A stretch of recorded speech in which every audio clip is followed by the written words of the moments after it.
Well, thank you so very much for that warm welcome and good afternoon. It is my absolute pleasure to be with you today to share the story of Detroit's transformation of our riverfront.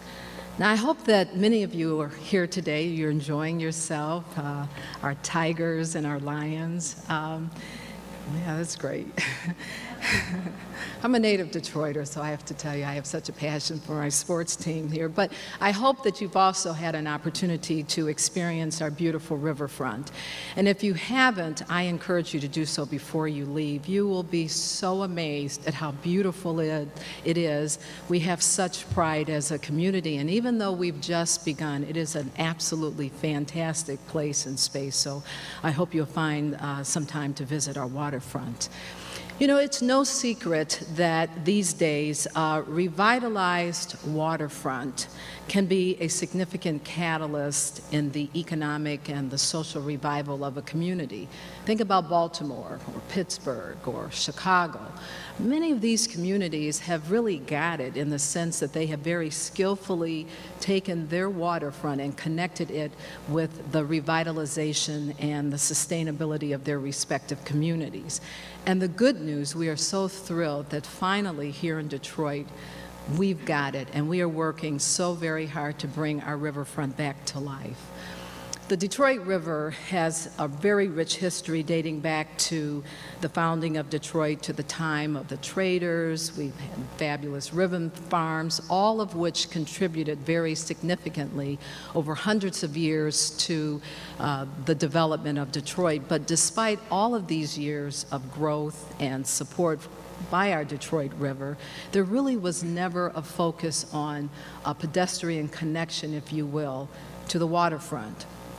And so when the economy had its downturn, you really, from a symbolic perspective, saw this no clearer than our riverfront when you focused on the disrepair, the abandoned buildings, the silos, the warehouses, all really almost an image, if you will, or a symbol of the decline of our city of Detroit. And even though we knew somehow that coming together to bring our waterfront back to life would be very significant as far as our overall community was concerned, we just couldn't get there. In the 70s and in the 80s and even in the 90s, we, for a variety of reasons, just could not come together to develop a plan. But in 2002, the stars aligned and the right visionaries came together, all embracing a brand new city administration. A key element of this plan included the creation of a nonprofit organization to really serve to lead the redevelopment of the Detroit riverfront, and that was and continues today to be the Detroit Riverfront Conservancy, the organization that I head. We were formed in 2003 with a two-pronged mission. First and foremost, to develop public access on the Detroit River. All the way up until now, our community has had no access to our waterfront, believe it or not. But as importantly, in addition to that public access mission, we were charged with the responsibility of serving as an anchor for economic development. And we were founded by really three key partners as the key community and civic and public came together to begin focusing on this issue of developing a plan, identifying an organization, bringing this waterfront back to life. These three key entities began with the city of Detroit, which provided land and a significant amount of infrastructure support for the public development as well as the mixed-use development, with a very focused strategy early on in this process of directing funds to remove the cement silos that littered our riverfront, opening the way actually for the development of our public space.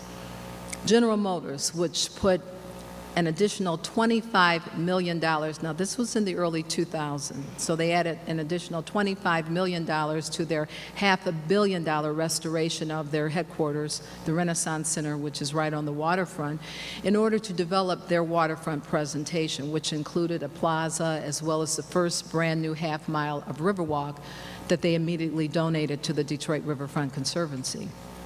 And then last but certainly not least, the Kresge Foundation, which provided the economic catalyst for our project, making its largest grant ever still today to a single project, which was $50 million. So with those three key entities, we were launched. And in large part, it is because of this public-private partnership that we have been extraordinarily successful over these past 8 years.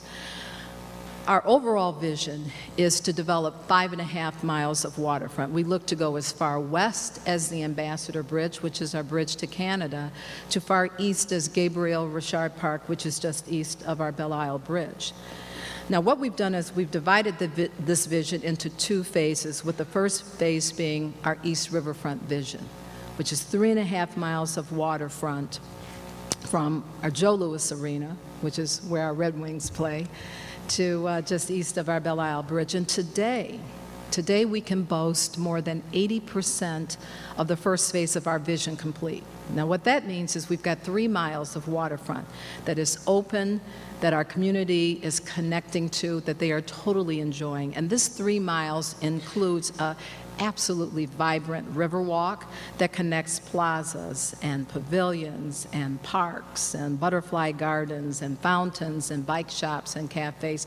It is absolutely stunning to us just how much we've been able to accomplish, that public-private partnership, since the inception of this organization. This first phase, this 3 miles of the 3.5 mile goal was completed in 2007, and since that time, millions of individuals have come down to enjoy our waterfront. What I'd like to show you is the next couple of slides to give you a sense of the magnitude of this transformation. And these photos are not from 30 years ago or 20 years ago. This was actually the way our waterfront looked in 2003. So you can see our before and after. Here's some more before and after pictures.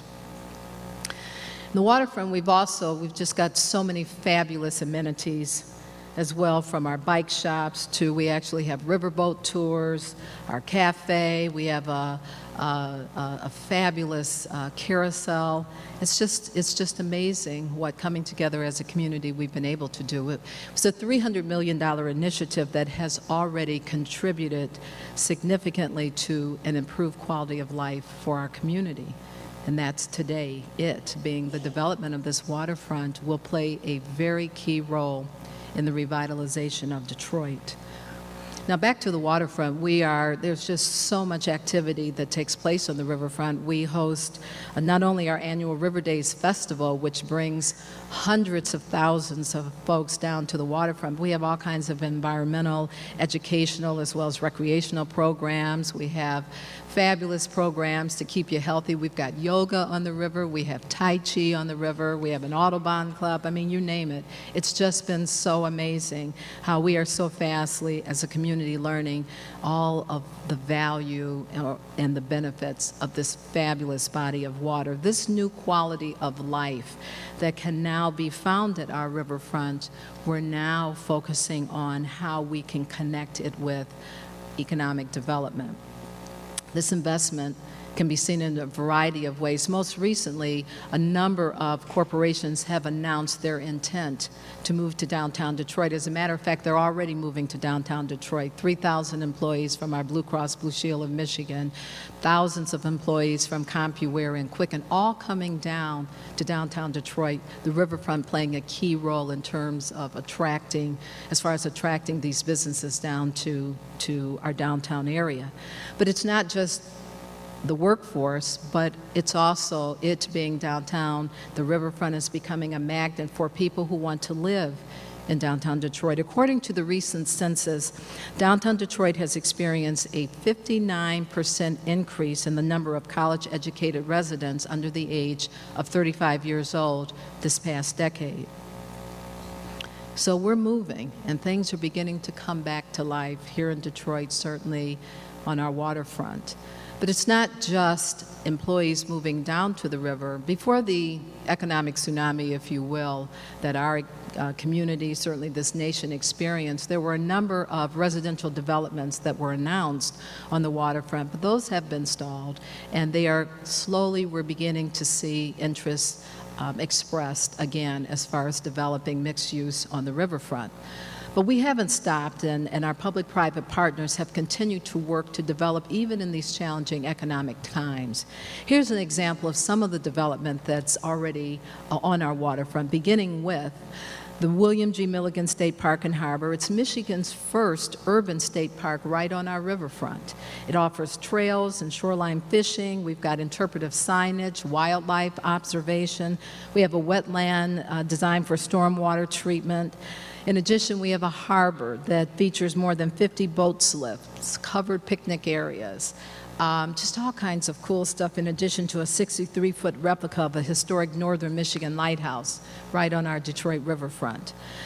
In 2009, and here's another before-after picture, the Conservancy, as well as our partners, opened the DeQuinder Cut Greenway, which was an old and abandoned rail line that now has been restored into this fantastic greenway, which essentially connects the river to our iconic farmers market, Easter market, as well as the surrounding community, really encouraging more connection, more walkability, and that's just the first of a number of greenway initiatives that are currently underway thanks to the Community Foundation of Southeast Michigan.